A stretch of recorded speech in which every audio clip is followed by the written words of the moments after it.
Hello નમસ્કાર મિત્રો, આપણે અગાઉનો વિડીયો જોયો કે આપણે 1 થી 6 એક્ઝામ્પલ જોયા કે કઈ રીતે અસમતાઓને આપણે ઉકેલી અને તેનો ઉત્તર મેળવી શકતા હતા.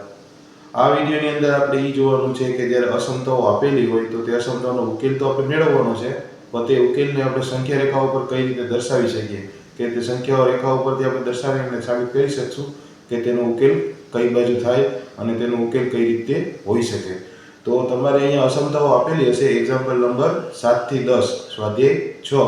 આપણે એક્ઝામ્પલ નંબર 7 થી 10 ની અંદર આપણે અસમતાઓ આપેલી હશે તે અસમતાઓનો ઉકેલ મેળવી અને તે ઉકેલને સંખ્યા રેખા ઉપર દર્શાવવાનું કીધું છે કે સંખ્યા રેખા ઉપર આપણે દર્શાવી અને સાબિત કરવાની છે કે તે કઈ રીતે હોઈ શકે. તો તમે અહીંયા જુઓ વિડીયો કે જ્યારે અસમતાઓ આપેલી હોય તો તેને આપણે કઈ રીતે મૂકી શકીએ સંખ્યા રેખા ઉપર અને તેનો ઉકેલ મેળવી શકીએ. તો તમે જુઓ વિડીયો સ્વાધ્યાય 6 ના ક્વેશ્ચન નંબર 7 થી 10 નું સોલ્યુશન તે કઈ રીતે મળે છે. હેલો નમસ્કાર મિત્રો, અહીંયા આપણે એક્ઝામ્પલ નંબર 7 આપેલો છે કે આપણે બે અલગ અલગ અસમતાઓ આપેલી છે તેને આપણે ઉકેલી અને સંખ્યા રેખા ઉપર દર્શાવવાની કીધી છે. બરાબર છે. તો 5x + 1 ગ્રેટર ધેન -24. આપણે પહેલાંને ઉકેલીએ તો કઈ રીતે થશે? 5x અહીંયા 24 છે તો થાય 25, કેમ કે બે બાજુ -1 લેતા. તો અહીંયા x ગ્રેટર ધેન -5 અને સમીકરણ 1 કહી દઈએ. એવી જ રીતે 5x - 1 અહીંયા 25 થશે તો x લેસ ધેન 5 આને એક્ઝામ્પલ આપણે સમીકરણ નંબર 2 કહી દઈએ. તો સમીકરણ 1 અને સમીકરણ નંબર 2 પરથી આપણે નિષ્કર્ષ કાઢી શકીએ કે એક્સની વેલ્યુ શું હોઈ શકે. તો એક્સની વેલ્યુ તમને જોતાં જ નિષ્કર્ષ આવી શકે કે એક્સની વેલ્યુ -5 થી મોટી અને +5 થી નાની, આ બે વચ્ચેની કોઈ પણ કિંમત આ અસમતાઓનો ઉકેલ હોઈ શકે. તો આપણે એને અહીંયા દર્શાવી દઈશું સંખ્યા રેખા ઉપર કે કઈ રીતે એને દર્શાવી શકાય. બરાબર છે. -5 થી +5 સુધી જે નીચે સંખ્યા રેખા પર દર્શાવ્યો છે. બરાબર છે. તો -5 ક્યાં છે? અહીંયા છે. ઓકે. અને +5 છે અહીંયા છે. બે બાજુ -∞ થી +∞, તો -5 થી +5. હવે અહીંયા તમે જોશો તો એક્ઝામ્પલ નંબર 8 આપેલો છે, સેમ ટુ સેમ એવો જ છે એક્ઝામ્પલ નંબર 7 જેમ જ. આપણે અસમતાઓ આપેલી છે તેનો ઉકેલ મેળવી અને સંખ્યા રેખા ઉપર દર્શાવવાનું છે. તો સિમ્પલ તમે અહીંયા જુઓ તો 2 × x - 1 લેસ ધેન x + 5. તો 2x - 2 આપણે 2 ને અંદર ગુણાવી દીધો છે. હવે 2x - x અહીંયા શું થશે? +5 + 2. તો અહીંયા શું વધશે? x less than 7. આને સમીકરણ નંબર કહી દો 1. બરાબર છે કે 7 કરતાં નાની. હવે અહીંયા એવી જ રીતે છે તો 3 ની અંદર ગુણાવી દો તમે. 3x + 6 greater than 2 - x.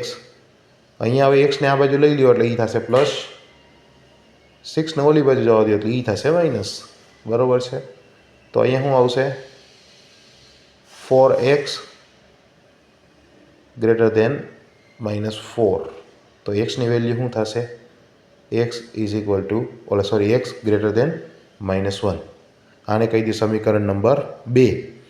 તો 7 થી નાની અને -1 થી મોટી સમીકરણ 1 અને સમીકરણ 2 પરથી નિષ્કર્ષ આવી શકે કે એક્સની વેલ્યુ આપણે સંખ્યા રેખા ઉપર શું દર્શાવવા શકીએ બે અસમતાઓ માટે. તો એનો ઉકેલ ગણો કેટલો થાય? તો -1 થી મોટો અને +7 થી નાનો.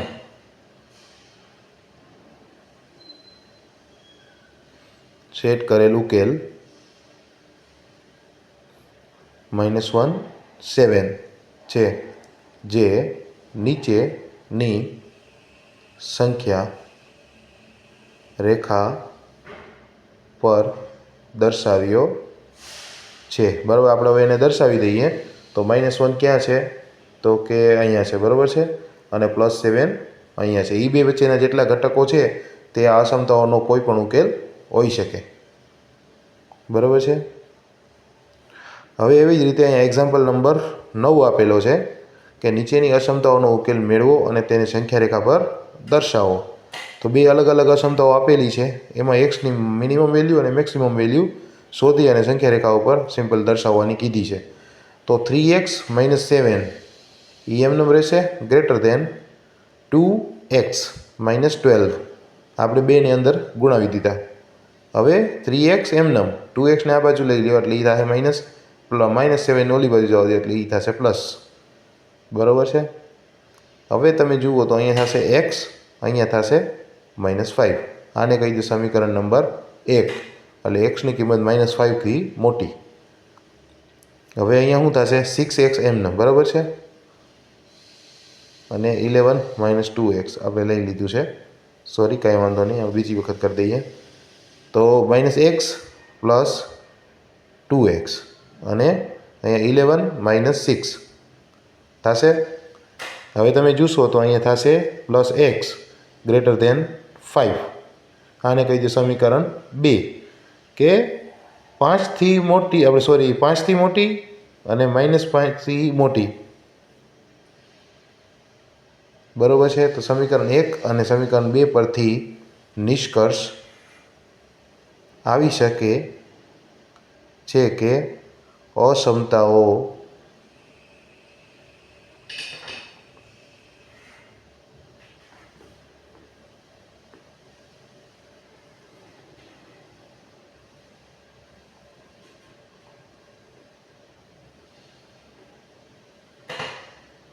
નો સેટ ઉકેલ કેટલું છે +5 થી ઇન્ફિનિટી.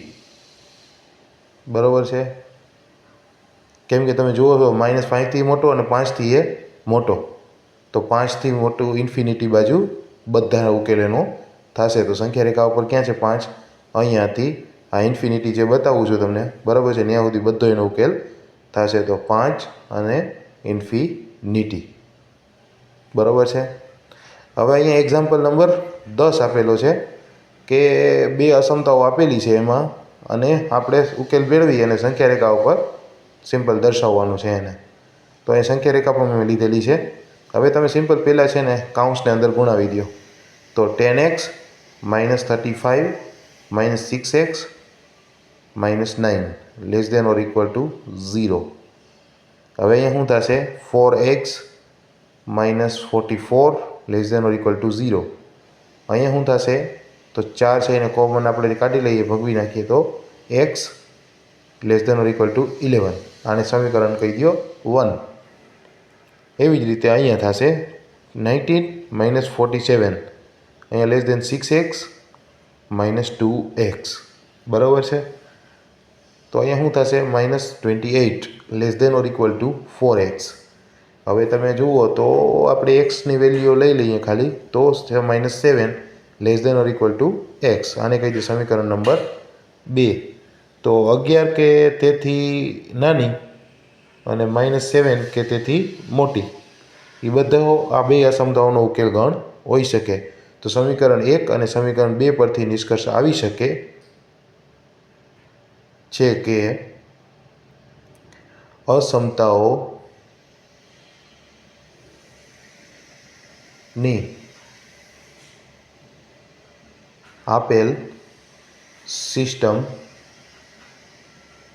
માટે સેટ ઉકેલ કેટલો હોય છે?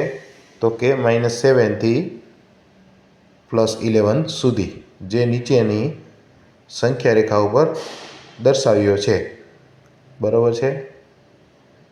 તો આપણે એને દર્શાવી દઈએ અહીંયા સિમ્પલ. તો પહેલાં -7 ને ગોતો તમે, -7 અહીંયા છે, અને +11 ને ગોતો. તો 11 અહીંયા છે, તો એના બે વચ્ચેના જેટલા ઘટકો છે તે બધા એના ઉકેલ ગણ હોઈ શકે. તો તમે આ એને સંખ્યા રેખા ઉપર સિમ્પલ દર્શાવી દેવાનું.